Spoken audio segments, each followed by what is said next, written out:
Terima kasih Tuhan, kami bersyukur karena pada hari ini dalam anugerah Tuhan, Tuhan mengizinkan kami untuk datang beribadah kepada Engkau. Bahkan Tuhan, sebentar kami akan mendengarkan sabda firman.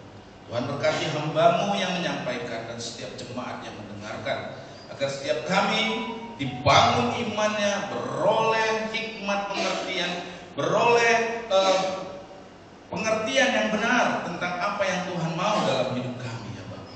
Terima kasih Tuhan, terima kasih. Kami serahkan semuanya dalam tangan pengasihan-Mu. Di dalam nama Tuhan Yesus kami mengucap syukur dan berdoa. Haleluya. Amin. Puji nama Tuhan. Bapak Ibu, pada dasarnya di dunia ini tidak ada orang yang benar-benar adalah orang ateis. Saya ulangi, pada dasarnya di dunia ini tidak ada orang yang benar-benar adalah orang ateis. Artinya tidak ada orang yang sama sekali tidak mempercayai tentang adanya Tuhan. Nah, prinsip ini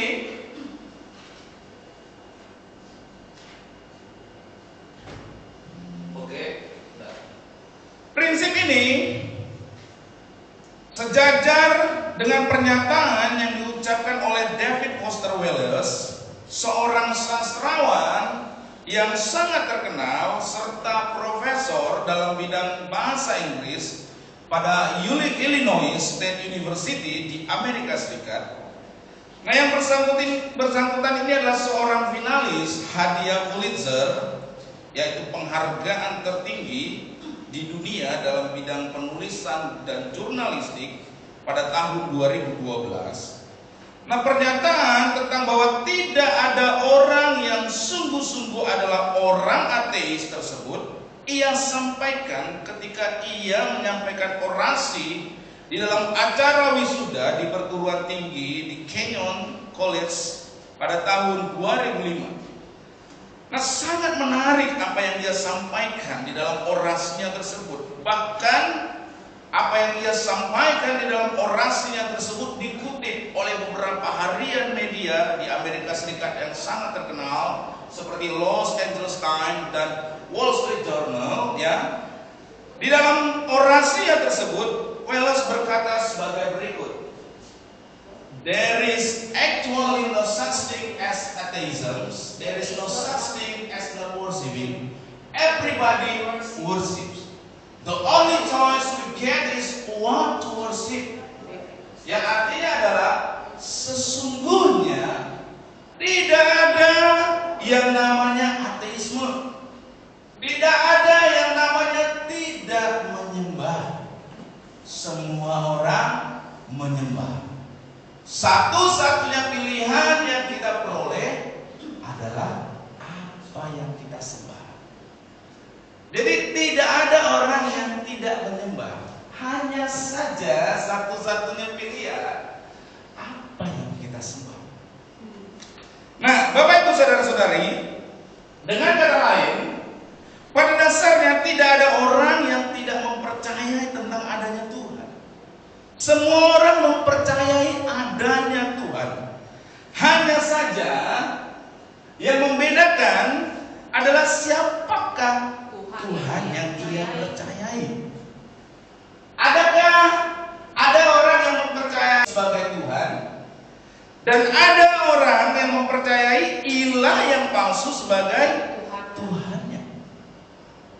Itulah ilah palsu yang tersebut antara lain berupa pikiran atau pendapatnya sendiri yang ia tempatkan sebagai Tuhannya, atau bisa jadi kekayaan, kedudukan, karir, ketenaran, rumah, menantu, mobil, hobi, serta hal-hal yang lain sebagai yang paling utama atau sebagai Tuhan bagi hidupnya. Nah, alhasil semua orang pasti menyembah sesuatu, yaitu entah dia menyembah Allah yang sejati atau menyembah ilah yang palsu. Nah, Bapak Ibu saudara-saudari, mengetahui siapa yang kita sembah ini adalah sangat penting. Mengapa? Mengapa sangat penting siapa yang kita sembah? Sebab di satu sisi siapa yang kita sembah atau yang kita tempatkan sebagai Tuhan dalam hidup kita, itu yang akan menentukan masa depan kita di balik kehidupan yang di dunia ini. Nah, hal itu akan menunjukkan apakah nanti kita akan tinggal bersama dengan Allah yang sejati dalam kebahagiaan yang abadi, atau apakah kita akan masuk dalam kebinasaan yang kekal bersama dengan ilah-ilah yang palsu. Nah, di sisi yang lain, siapa yang kita sembah tersebut juga akan menentukan bagaimana kehidupan kita di masa ini, di dunia ini. Jadi apa yang kita sembah mempengaruhi kehidupan kita sekarang ini, di dunia ini, juga menentukan apakah yang akan terjadi di balik kehidupan di dunia ini. Nah, Bapak Ibu Saudara-saudari, David Foster Wallace, sastrawan yang telah kita sebutkan tadi di awal, ia kemukakan juga dalam pidatonya pada acara wisuda di Kenyon College tadi dengan berkata sebagai berikut. If you worship money and things, if they really have real meaning in life, then you will never have enough. Never will you have enough. It is the truth. Worship your body and beauty and sexual allure, and you will always feel ugly. And when time and start showing, you will die a million deaths before they finally grip you.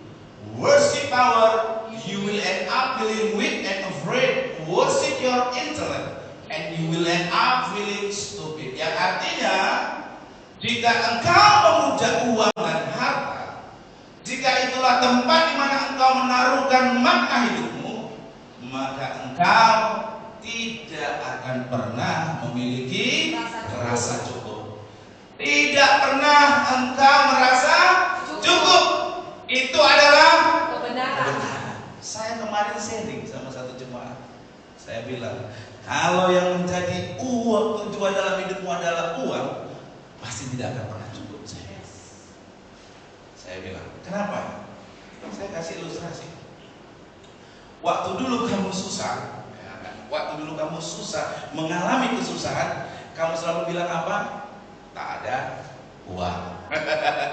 Sekarang sudah mulai ada kerja, tetap ngomongnya tak ada uang. Sekarang udah mulai bagus kerjaannya, tetap ngomongnya gak ada uang. Dulu tidak menerima suatu bantuan apapun, dia bilang tidak ada uang. Sekarang sedikit menerima bantuan, jawabannya tidak ada uang. Agak banyak dapat bantuan, tetap jawabannya tidak ada uang. Permasalahannya apa? Tidak pernah cukup. Tidak pernah cukup. Saya bilang tidak pernah cukup. Jadi kalau engkau menaruhkan dirimu pada uang atau harta kekayaan, tidak pernah cukup. Mau seberapa banyak pun. Kalau kita bilang ya orang korupsi, kurang nggak hartanya? Kalau dibandingkan kita semua, harta dia luar biasa. Tapi kenapa perempuan tetap korupsi? Karena tidak pernah cukup. Yang kemudian, sembahlah tubuh dan kecantikan dan daya mengikat seksualmu, dan engkau akan selalu merasa dirimu jelek. Dan ketika waktu dan usia mulai nampak, maka engkau akan mengalami sejuta kematian sebelum waktu dan usia itu akhirnya mendukakan dirimu. Yang kemudian, sembahlah kekuasaan. Engkau akan berakhir dengan merasa lemah dan ketakutan. Sembahlah kepandaianmu. Engkau akan berakhir dengan merasa bodoh. Apa yang diucapkan David Foster Wallace ini sangat senapas dengan pernyataan dalam Mazmur 115 ayat 4 sampai 8, yaitu bahwasanya apa yang disembah orang akan mempengaruhi kehidupan yang bersangkutan dan akan mengakibatkan orang tersebut menjadi seperti apa atau siapa yang ia sembah. Artinya, kepada siapa kita memfokuskan hidup kita, demikianlah kita nanti Jadilah seperti itu. Apabila kita memfokuskan hidup kita kepada Tuhan, yaitu dengan menyembah Dia, maka kita senantiasa akan berada dalam keadaan teduh, seperti halnya dengan hati Tuhan. Sebaliknya, bila kita memfokuskan hidup kita kepada keadaan di sekeliling kita yang bersifat tidak tetap, termasuk kepada kondisi di sekitar kita yang morat-marit, maka hati kita juga akan mengikut seperti demikian. Hati kita akan kalang kabut dan tidak ada damai sejahtera di dalam jiwa kita. Nah, kebenaran ini juga secara tidak langsung dikemukakan dalam buku yang ditulis oleh James K.A. Smith, ya. Di dalam bukunya yang berjudul You Are What You Love. Dia berkata bahwa siapa yang kita kasihi atau siapa yang kita puja, itulah yang akan membentuk hidup kita. Saya ulangi, dia berkata bahwa siapa yang kita kasihi atau yang kita puja, itu akan membentuk hidup kita. Ya, ini memang benar, saudara. Contoh aja fansnya K-pop, ya kan? Begitu memuja K-pop, akhirnya berdandan ala K-pop. Ada yang begitu memuja Michael Jackson, sampai dia pakai topinya, ya kan, pakai baju sampai dance-nya begitu diikutin. Ya, karena itu apa yang disampaikan oleh James Smith ini adalah benar.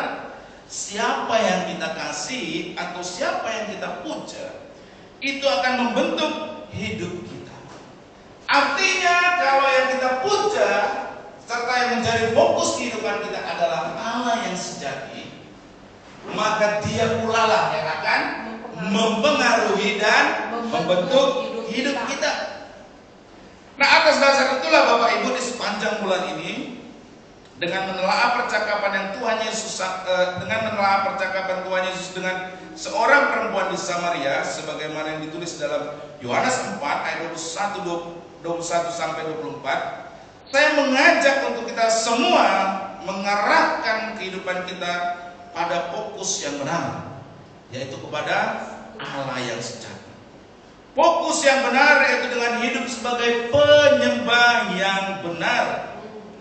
Fokus yang benar, penyembah yang benar, dan hidup dalam keadaan teguh serta limpah dengan sukacita, seperti sama halnya dengan hati Tuhan yang kita sembah. Nah, pertanyaannya sekarang adalah, siapakah Allah yang sejati yang harus menjadi fokus kehidupan kita dan yang harus kita sembah tersebut?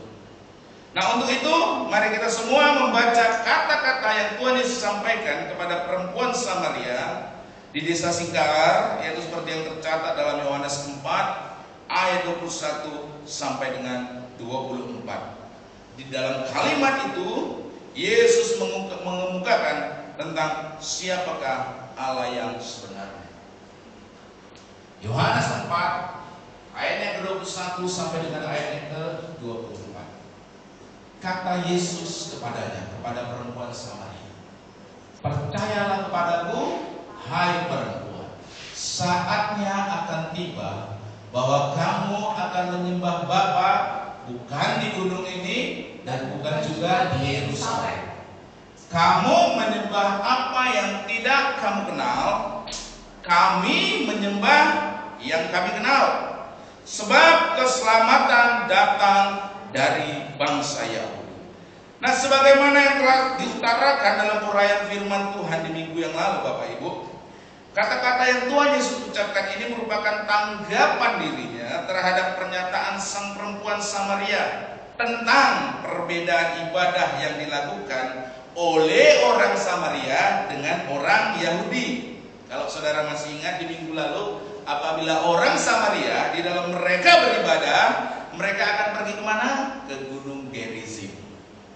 Gerizim itu adalah daerah tempat di mana Yesus dan sang perempuan ini sekarang ini sedang bercakap-cakap. Nah, kalau orang Samaria beribadah di Gunung Gerizim, kalau orang Yahudi mereka beribadah harus di kota Yerusalem. Nah, menanggapi pernyataan sang perempuan tadi, di ayat 21 Tuhan Yesus berkata bahwa saatnya akan tiba, yaitu orang akan menyembah Allah bukan di atas gunung Gerizim dan bukan juga di Yerusalem. Lebih lanjut di ayat 23 dan 24 Tuhan Yesus berkata sebagai berikut.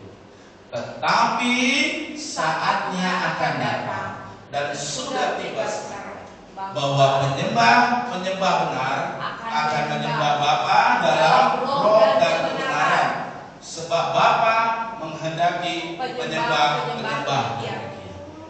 Allah itu roh, dan barang siapa menyembah Dia harus menyembahnya dalam roh dan kebenaran. Nah, perhatikan ayat yang ke-23 yang baru saja kita baca tadi.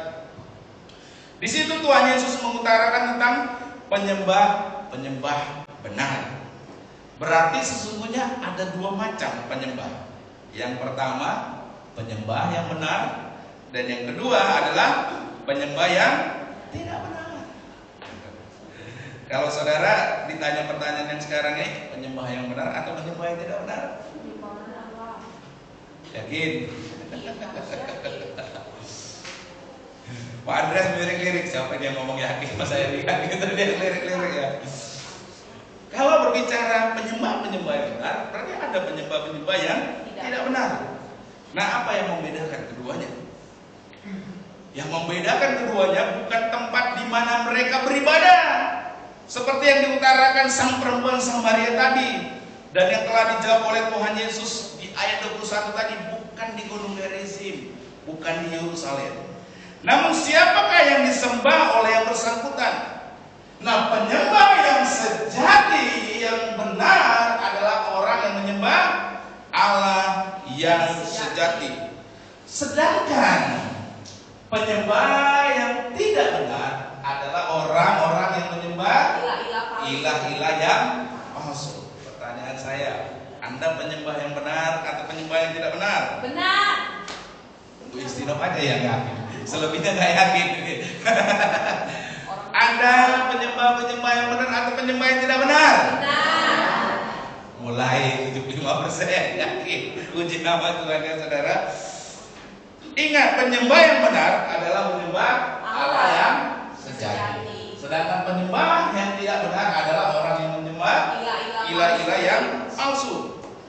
Oleh sebab itu di ayat 23 sampai 24 tadi Yesus menjelaskan kepada perempuan Samaria tadi tentang siapakah Allah yang sejati yang harus disembah oleh semua orang. Allah yang sejati yang harus menjadi fokus dari kehidupan kita.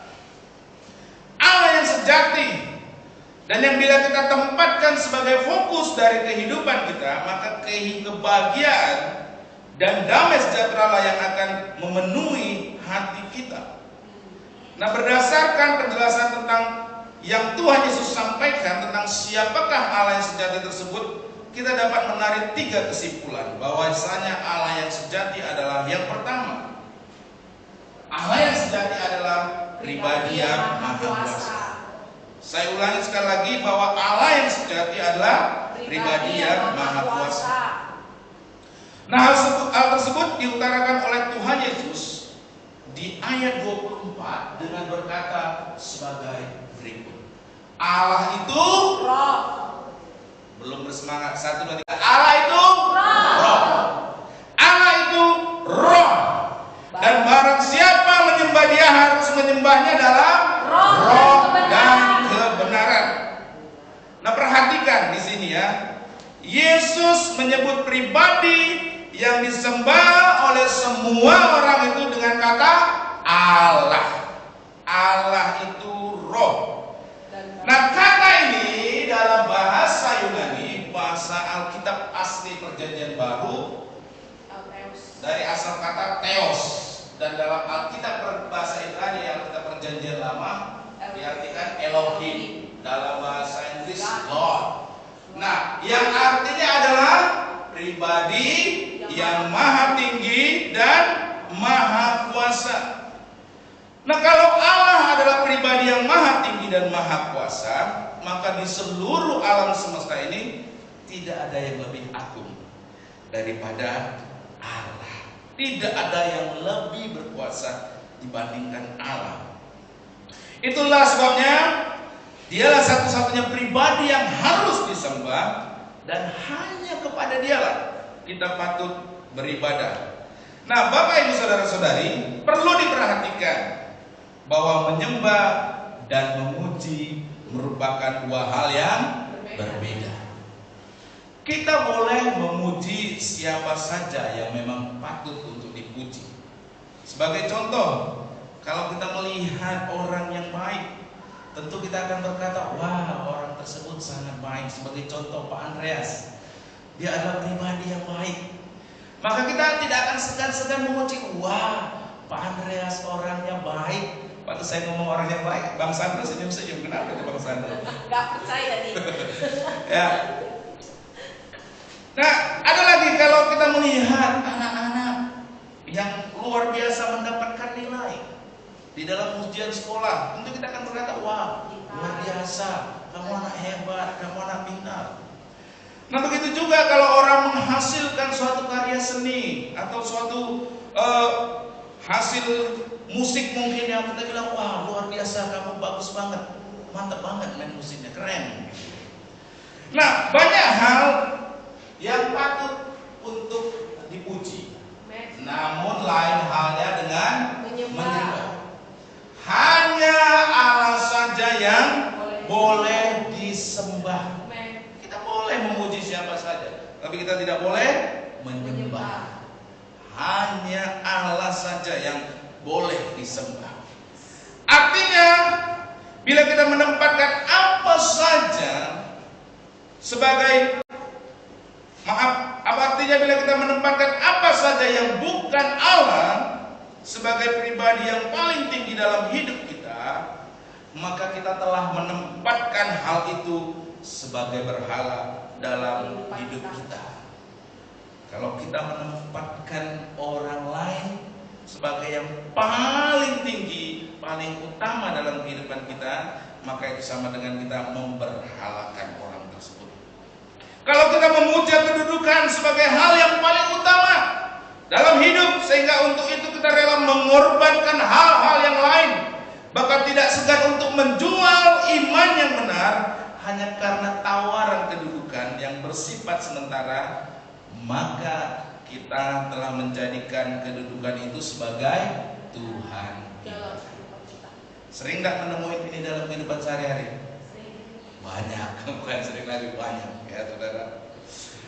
Sikap dan tindakan itulah yang akan menjerumuskan kita dalam kebinasaan. Nah, pertanyaannya, untuk mengetahui siapakah yang menjadi pribadi yang paling utama atau menjadi Tuhan dalam hidup kita, ada 3 pertanyaan yang perlu kita tanyakan kepada diri kita sendiri.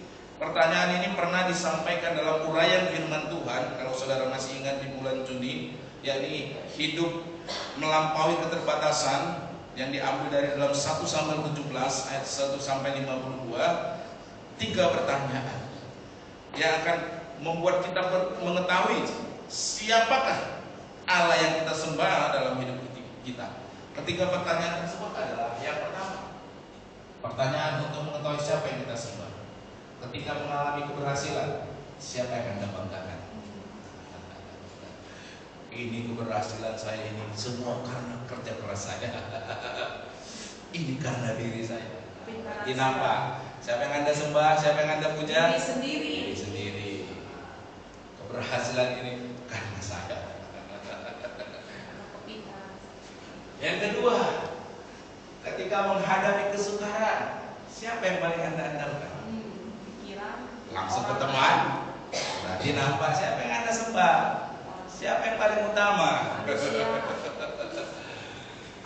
Nah, kemudian ketika menghadapi masa depan, siapa yang Anda harapkan? Apakah manusia? Apakah di sekeliling Anda? Apakah orang-orang di sekitar Anda? Kalau itu, maka nampak pribadi itu. Siapa pribadi yang Anda sembah? Siapa pribadi yang paling tinggi dalam hidup Anda, paling utama? Ketiga pertanyaan ini akan membantu kita, menolong kita. Siapa pribadi yang kita sembah? Kalau kita menyembah Allah, Maka kalau saudara berhasil, saudara akan berkata, puji Tuhan. Terima kasih Tuhan. Semua karena Anugerah-Mu. Kalau naik jabatan, puji Tuhan. Kalau dapat omset yang besar, puji Tuhan. Semua karena anugerah Tuhan. Jangan kalau dapat berkat, puji Tuhan. Dapat masalah, betul juga diarahkan juga ini karena Tuhan. Jangan. Tidak semua masalah karena Tuhan. Kadang-kadang dari diri kita sendiri juga kita buat masalah. Betul atau betul? Benar. Ya. 3 pertanyaan ini. Siapa atau apa yang menjadi jawaban saudara terhadap ketiga pertanyaan tersebutlah. Itulah yang akan saudara sembah dalam hidup Anda. Kalau Allah yang sejati, yaitu pribadi yang maha tinggi dan maha kuasa, pencipta langit dan bumi, serta penguasa dari semua yang ada, yang saudara banggakan ketika saudara mengalami keberhasilan, yang saudara andalkan ketika saudara menghadapi kesukaran, dan yang saudara harapkan ketika Anda menghadapi masa depan, maka dialah yang akan saudara puja dan sembah dalam hidup ini. Dan karena Allah adalah pribadi yang maha tinggi dan maha kuasa, maka apapun kesulitan dan kesukaran yang saudara hadapi, saudara tidak akan merasa khawatir. Aku menyembah Allah yang maha kuasa, yang maha tinggi, pribadi yang dapat dipercaya, pribadi yang dapat diandalkan. Maka menghadapi kesulitan, menghadapi kesukaran, saudara tidak akan merasa khawatir. Ketika saudara menghadapi masa depan, saudara tidak akan merasa berputus asa. Singkat kata, kalau Allah sejati yang menjadi pribadi yang paling utama dalam hidup Anda, maka hati Anda akan senantiasa penuh dengan damai sejahtera. Nah, selanjutnya yang kedua, Allah yang sejati itu adalah, kalau yang pertama tadi pribadi yang maha kuasa, yang kedua adalah pribadi yang maha pengasih. Memang dia adalah pribadi yang maha kuasa dan maha tinggi, tetapi dia bukanlah pribadi yang jauh dengan kita umatnya. Mengapa? Karena dia adalah pribadi yang maha pengasih. Di dalam kasihnya yang besar itu dia bersedia membangun relasi yang dekat dengan diri kita. Kesediaan Allah untuk menjalin relasi dengan umatnya ini diungkapkan oleh Tuhan Yesus kepada perempuan Samaria yang tadi sudah kita baca di dalam ayatnya yang ke-23. Nah, mari kita baca kembali ayat tersebut. Di Yohanes 4 ayat yang ke-23. Tetapi saatnya akan datang dan sudah tiba sekarang bahwa penyembah benar akan menyembah Bapa dalam roh dan kebenaran. Sebab Bapa menghendaki penyembah demikian. Nah, perhatikan ayat ini Bapak Ibu. Di ayat ini Tuhan Yesus menyebut 2 kali menyebut Allah sebagai Bapa. Satu sebutan yang menggambarkan relasi yang akrab dan penuh kasih antara Allah dengan kita, umatnya. Relasi yang menggambarkan besarnya kasih dan anugerah Allah, sebab sebagai pribadi yang maha kuasa dan maha tinggi, Ia bersedia menjalin relasi dengan kita, manusia yang terbatas. Nah, Bapak Ibu perhatikan, bukankah pada umumnya mereka yang berkedudukan tinggi akan merasa enggan untuk membangun relasi yang akrab dengan orang-orang yang sederhana? Benar atau benar?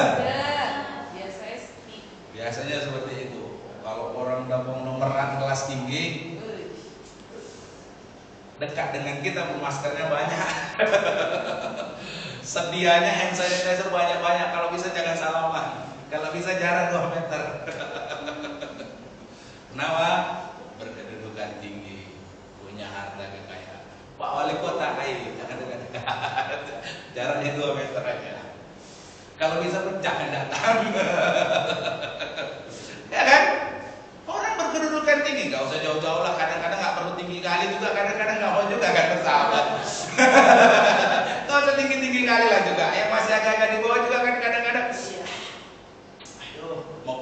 ai bau lah, mau inilah, lihat dia pakaiannya gini, lihat makannya nanti begini, ai lah kalau bisa jaga jarak. Bukan karena COVID aja jaga jarak saudara, memang karena ini aja jaga jarak selalu saudara. Karena memang nggak mau aja, karena merasa berkedudukan lebih tinggi, nggak mau dekat-dekat dengan orang yang lebih sederhana. Nah, tetapi tidak demikian halnya dengan Allah. Ya, Ia bersedia dekat dengan umatnya. Ya, itulah kasih dan anugerah Allah. Kesediaan Allah untuk berada dekat dengan umatnya inilah yang diwujudkan dengan hadir di dunia melalui Yesus Kristus Tuhan kita. Wow, luar biasa saudara. Waktu saya merenungkan firman Tuhan ini, saya merasa bangga sekali. Kenapa saya merasa bangga? Orang yang paling tinggi, pribadi yang kedudukannya paling tinggi melebihi segala yang ada di dunia ini, mau berelasi dengan saya. Pak Kepala Dinas saja, Kadin tebing tinggi, belum tentu mau berelasi dengan saya. Nggak usah jauh-jauh lah ya. Pak Lurah saja ya, belum tentu mau berelasi dengan saya. Nggak usah jauh-jauh lah, turun sedikit lagi. Pak Kepling aja belum tentu mau berelasi dengan saya. Nggak usah jauh-jauh lagi, tetangga saya belum tentu mau berelasi dengan saya. Ya kan, apalagi komplek perumahan saya, satu rumah aja yang kenal, dua ke sana udah gak kenal lagi saudara. Entah siapa, kerja di mana, apa nggak pernah. Kenapa? Karena dia belum tentu mau berelasi dengan saya. Hanya satu rumah ya saya, rumah saya di sini. Nah yang sini kenal, yang sini karena sekali-sekali datang, ya agak kenal maunya apa. Yang sini, walaupun setiap hari ketemu, lihat mobilnya terparkir di situ terus, tidak pernah juga saya tahu orangnya yang mana. Karena itu tadi, belum tentu dia mau berelasi dengan saya. Tapi saya renungkan pribadi yang maha tinggi, pribadi yang maha kuasa mau berelasi dengan saya. Apa enggak betapa bangganya hidup kita, betapa bangganya diri kita. Amin Bapak Ibu. Amin. Sampai datang ke dunia melalui Yesus Kristus Tuhan kita. Itu menunjukkan saudara bahwa kita ini berharga. Amin. Amin. Kalau kita tidak berharga, dia tidak repot-repot saudara untuk datang ke dunia ini saudara. Itulah Allah yang sejati. Ya. Yesus Sang Immanuel yang artinya Allah beserta dengan kita. Di dalam dan melalui Yesus Kristus kita dapat melihat kemahabesaran dari kasih Allah. Kasih dan kuasanya yang menyelamatkan kita. Kasih dan kuasanya yang membuat kita tidak merasa khawatir tentang kehidupan kita di masa kini maupun di masa depan.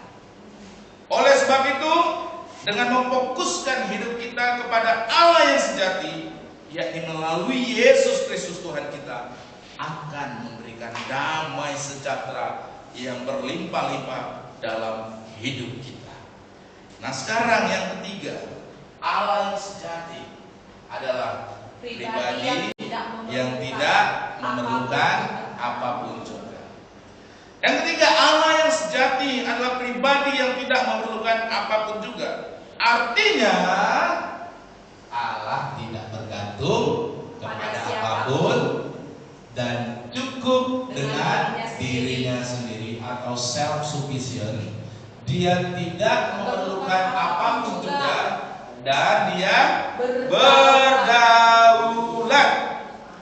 Nah tentang hal tersebut di dalam Yohanes 4 ayat 24 Tuhan Yesus berkata sebagai berikut. Allah itu roh dan barang siapa menyembah dia harus menyembahnya dalam roh dan. Saya mau mengajak saudara baca ini kita bersama-sama supaya nanti saudara mengerti maksud poin yang ketiga. 1, 2, 3 ya. Allah itu roh dan barang siapa menyembah dia harus menyembahnya dalam roh dan kebenaran. Ingat ini saudara, Allah itu roh dan barang siapa menyembah dia haruslah menyembah dalam roh dan kebenaran.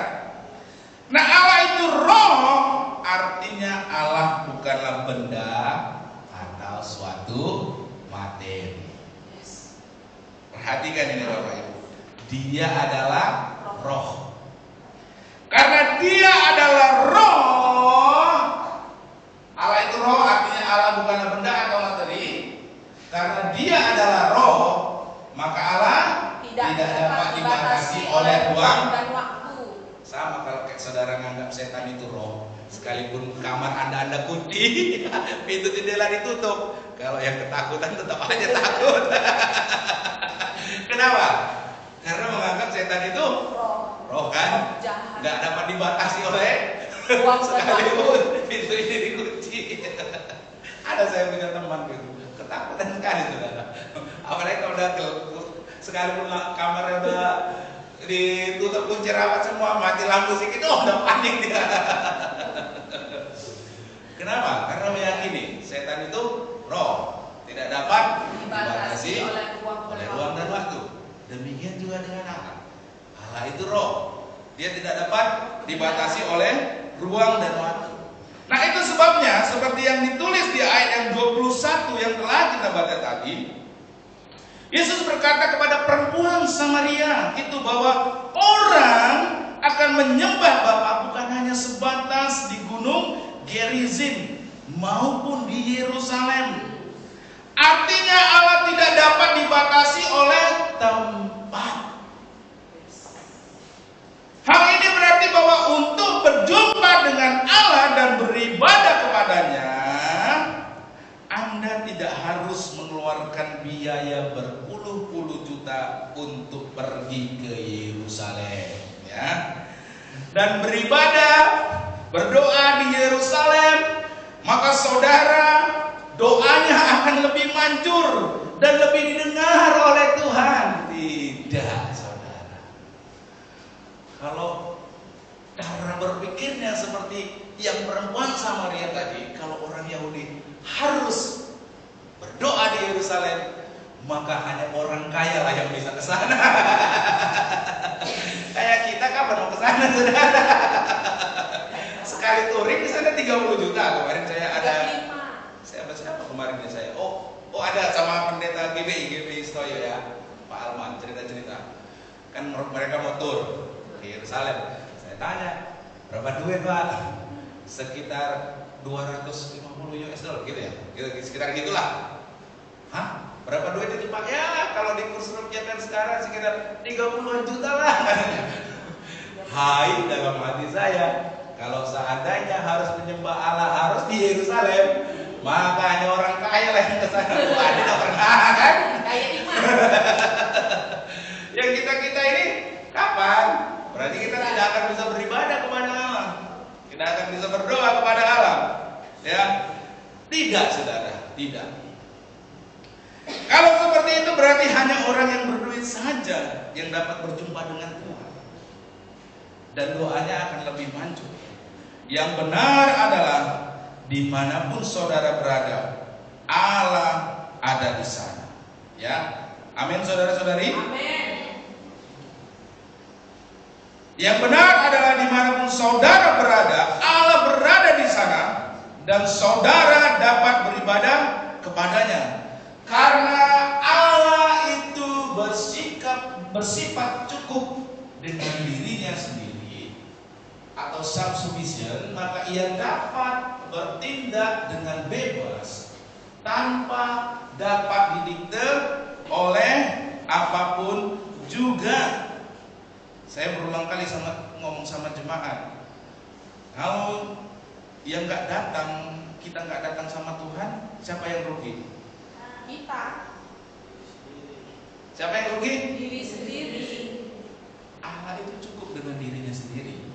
Saya ulangi ya berulang kali. Kalau kita nggak datang sama Tuhan, yang rugi siapa? Diri sendiri. Kenapa? Allah itu cukup dengan dirinya sendiri. Allah itu kalau kita nggak datang, dia cukup dengan diri sendiri. Ada yang kurang dari Allah? Enggak. Kalau ada yang kurang dari Allah, dia bukan Allah. Betul? Benar. Dia harus cukup dengan dirinya sendiri. Makanya ketika kalau saudara baca dalam Injil Yohanes dibilang batu-batu pun bisa dibuat Tuhan untuk menyembah. Benar enggak? Ya kan ada yang kurang. Dia cukup dengan dirinya sendiri. oleh karena itu dia juga nggak dapat didikte. Seakan-akan Tuhan, kalau aku nggak datang ibadah hari ini karena nggak kau jawab doaku, kau yang rugi. Aduh, salah besar. Dia cukup dengan dirinya sendiri. Amin. Dia penuh dengan dirinya sendiri. Amin. Nggak ada yang kurang dalam dirinya. Yang kurang itu kita. Iya. Ketika kita memutuskan untuk tidak datang kepada Tuhan, kita yang mengalami kerugian. Jadi Tuhan tidak pernah rugi. Amin. Amin. Jadi apapun yang terjadi, ingat prinsip ini saudara. Ya, Tuhan itu tidak pernah kekurangan apapun dalam dirinya. Amin. Amin. Dia cukup dengan dirinya sendiri. Oleh karena itu, dia tidak dapat didikte. Bayangin gitu ya, pakai sedikit ancaman Tuhan. 1 kali gak kau jawab doaku, 2 kali gak kau jawab, 3 kali awas kan gak kau jawab, gak mau aku datang ke gereja. Terus Tuhan takut, anakku udah tinggal datang ke gereja, udahlah aku kasih. Sorry bos. Tuhan bukan seperti itu. Dia Tuhan cukup Maha dengan Besar. dirinya sendiri. Kalau kamu gak datang, kamu yang rugi. Tidak ada yang kurang dalam dirinya. Ya. Amin. Tidak ada apapun yang dapat membatasi Tuhan. Masa sukar yang sesulit apapun tidak akan membuat dia merasa kewalahan. Tuhan tidak pernah merasa panik ataupun bingung. Ia sanggup mengendalikan segala perkara dan mujizatnya tetap berlangsung sampai pada hari ini. Nah Bapak Ibu, saya juga berulang kali saya membagikan kesaksian ini Bapak Ibu. Kalau saya hari ini bisa berdiri di depan Bapak Ibu, itu semua karena anugerah Tuhan. Saya berulang kali kesaksikan waktu saya masih kecil, orang tua saya menceritakan tentang mujizat dan pertolongan Tuhan. Saya itu lahir kepalanya waktu itu dalam keadaan yang sangat lembek. Sampai dokternya khawatir, masih kecil, dioperasi tidak bisa, mau seperti apa? Seperti mau balon mau pecah, nampak yang tembus ini. Sekarang berkeras saudara ya, nggak lembek lagi dulu. Nah orang tua saya berdoa, Tuhan, anak ini kalau Engkau sembuhkan, Engkau akan bawa dia menjadi hamba Tuhan. Nazarnya mama saya. Amin. Jadi setiap malam mama saya oleskan minyak, didoain dalam nama Yesus. Kalaupun dokter bilang ini nggak bisa sembuh, ini nggak akan punya gini, bla bla bla sebagainya, Tuhan aku percaya kuasa-Mu. Tuhan Yesus sembuhkan, Tuhan Yesus tolong, Tuhan Yesus sembuhkan. Kalau dia nanti menjadi besar, dia menjadi hamba Tuhan. Amin. Dan puji Tuhan saudara, kalau saya hari ini berada di hadapan Bapak Ibu, semua karena anugerah Tuhan. Amin. Semua karena mujizat. Berikan tepuk tangan bagi Tuhan. Dan memang benar, kemanapun saya pergi, kena tangkap juga saudara. Bener loh, gak bohong saya. Saya ini udah kemana-mana saudara. Ya, tinggal tanah Papua aja mungkin yang gak pernah saya injak ya. Udah kemana-mana, ya tetap. Udah mau jadi ini, mau jadi itu, mau jadi ini. Tuhan balik, tangkap lagi. Seperti Yunus saudara. Mau lari kemana pun Tuhan bilang, kena kamu kan, balik ya. Begitulah saya saudara. Dan saya menyadari perjalanan hidup saya. Saya suka merenung gini ya. Saya suka ngomong sama Ibu Miki ya ya. Malah papi udah kirim-kirim kemari. Mau jadi apa? Mau jadi yang baik sampai yang nakal, yang mau jahat, udah saudara. Tetap balik sama Tuhan. Amin. Itulah kalau Tuhan sudah berpegang. Makanya saya kalau ingat itu saya suka menangis. Iya ya. Memang doa mama saya. Jadi saya senang lagu kita itu. Di doa ibuku namaku disebut ya kan, kalau mama saya udah meninggal ya saudara, jadi melo saya saudara jadi sama saya ya. Tapi saya bersyukur, berterima kasih karena apa yang dinazarkan mama saya dan yang dia doakan, yang saya mengalami mujizat Tuhan benar-benar sungguh luar biasa Bapak Ibu ya. Puji nama Tuhan. Nah Bapak Ibu saudara-saudari, oleh sebab itu apapun kesukaran yang sedang kita hadapi, tak usah kita merasa khawatir. Tak usah kita berputus asa. Ada pengharapan di dalam Tuhan Yesus. Nah pengharapan seperti itulah yang Tuhan Yesus utarakan kepada perempuan Samaria yang baru kita baca di dalam Yohanes 4 ayat 21 sampai dengan 24 tadi. Nah kalau kita membaca di dalam Yohanes pasal yang keempat ayat 13 sampai dengan ayat yang ke-18, perempuan ini sebenarnya haus akan kebahagiaan. Mengapa? Karena dia sudah 5 kali ganti lelaki.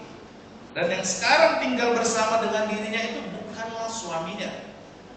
Nah, kepada yang bersangkutan ini Tuhan Yesus menyampaikan bahwa pengharapan akan kebahagiaan itu bukan karena di sekitar kita, bukan karena orang-orang yang di sekitar kita. 5 kali loh saudara, nggak bahagia juga saudara. Seringkali orang beranggapan baru 1, ayo gantilah, nggak bahagia aku sama ini. Mungkin kalau yang lain bahagia, 5 kali saudara, tetap nggak bahagia saudara. Jadi hati-hati dia, Bapak Ibu saudara-saudari, cukup 1 aja ya, jangan ganti-ganti loh. Nggak ada ukuran itu, jangan bilang yang ini nggak bahagia, mungkin nanti bahagia. Oh, hati-hati saudara.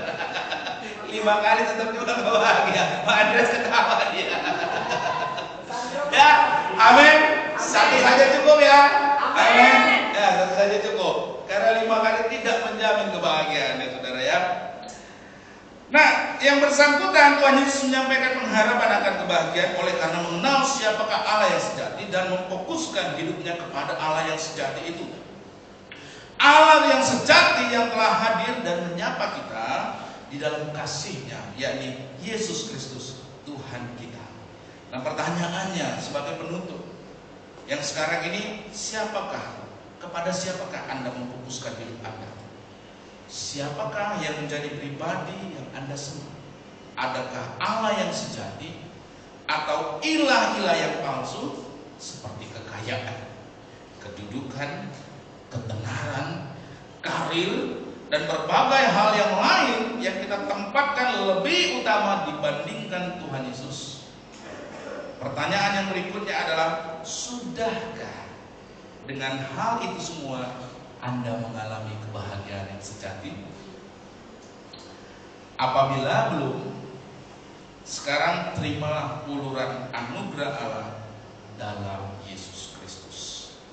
Di dalam Yesus Kristus Anda akan mengenal kemahakuasaannya, kebesaran kasih-Nya, dan kedaulatannya yang dapat memberikan pengharapan bagi hidup Anda.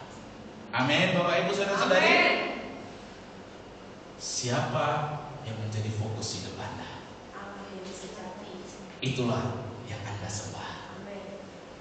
Seperti yang disampaikan oleh J.A. Poster tadi. Orang Indonesia ini sebenarnya menyembah hanya apa yang dia sembah.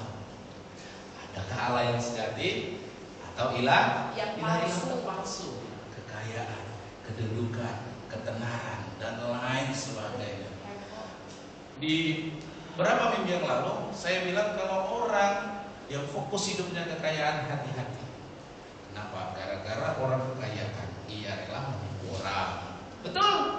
Gara-gara uang, ia rela tidak jujur. Kan begitu. Ada uang 5.000 ya kan? Aduh, kesempatan ini. Kalau menganggap kekayaan yang paling utama uang itu, ambil aja lah, kan nggak dilihat. Tapi kalau orang yang fokusnya hidup kepada Tuhan, oh, itu kan bukan milik saya, itu bukan punya saya. Saya harus beritahu kepada orang siapa yang punya uang ini, saya harus kembalikan. Benar? Benar. Itu yang menunjukkan fokusnya kan beda. Kalau fokusnya pada kekayaan saja, uang, setiap kesempatan malah menjadikan bahaya, seperti khotbah 3 minggu yang lalu, ya kan? Hati-hati dengan kesempatan. Pak Pendeta sedang diuji dalam kesempatan belanja di Indomaret. Gara-gara 10.000, kalau sampai Pak Pendeta, oh ini berkat Tuhan, dan Tuhan bisa memberkati dari mana aja, ambil aja, rusak reputasinya. Begitu juga dengan Anda. Apalagi orang-orang Chinese kan, suka kan memuji kan, taruh uangnya di atas meja 10.000. Tes aja, dia sengaja, dia pura-pura dia. Kita mah, wih, uang. Sah. Bagi dia, oh, udah tahu saya orang ini, nggak lama ini kerja. Tapi kalau diletakkan di situ, kita punya fokus hidup kepada Tuhan. Ini bukan milik saya, ini saya tidak akan ambil. Karena apa? ini kesempatan memang langka, ada uang, tapi kalau saya ambil itu membawa bencana musibah, dan saya adalah memegang teguh pribadi yang jujur. Tidak saudara ambil.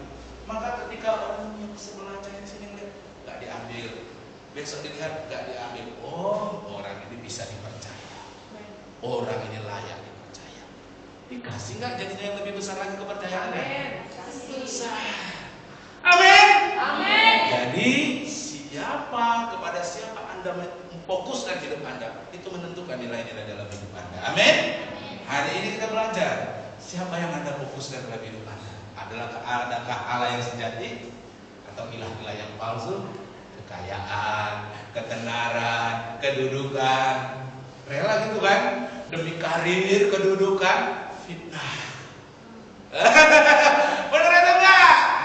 Ayo kawan itu enak kali di situ aja posisinya. Aku mau di situ, gimana lah caranya biar positif?